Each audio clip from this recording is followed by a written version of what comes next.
Here in Great Britain is the University of London. A new beneficial experiment into plasma cluster ions was run by the company Retroscreen Virology Limited at this university.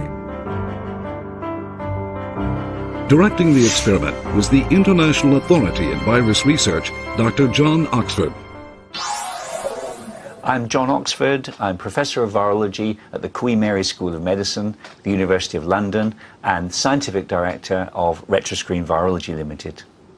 Well, now we are repeating the experiments with virus potential inactivation, and we're using a more powerful ionizer. This emits 50,000 ions per centimetre cubed, and we're hoping to achieve even more inactivation of virus.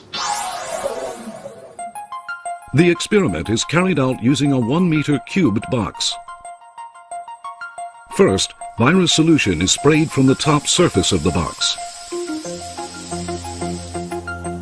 Within the box, an ion generator is producing plasma cluster ions.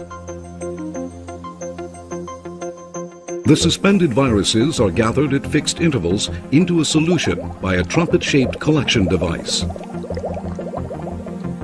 On the right is a virus solution affected by the ions. On the left is a virus solution not affected by the ions. Each virus is introduced to MDCK cells and the response awaited. Here is the mechanism by which the plasma cluster ion degrades and removes the viruses. The ion generator produces positive and negative ions from air moisture through plasma electrical discharge. In the same way as ions existing in nature, plasma cluster ions are very stable when included in water molecules, and high concentration is possible in our living spaces.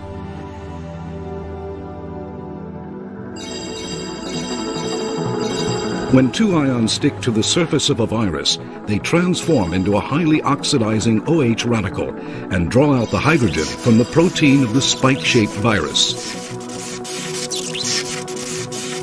OH radicals exert the strongest attractive force on hydrogen out of all the oxides.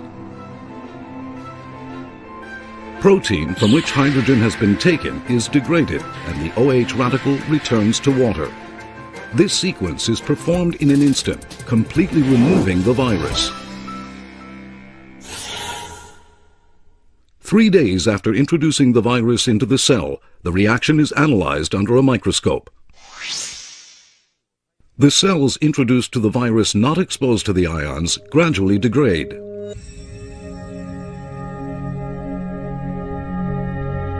Whereas the cells introduced to the virus exposed to the ions exhibit almost no change and maintain a normal condition.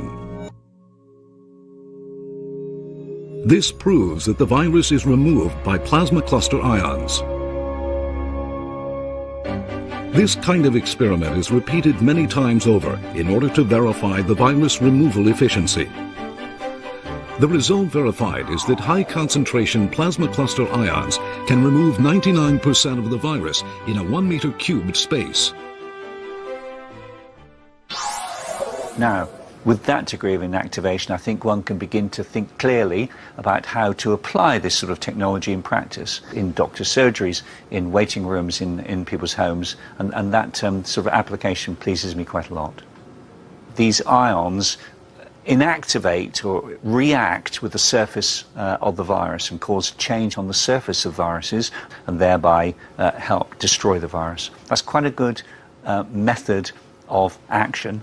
And so, given all that, this sort of technology, I think, will give us some reassurance that we'd have a piece of kit, as it were, that could be used not only against viruses we know about, but viruses that could appear in the future.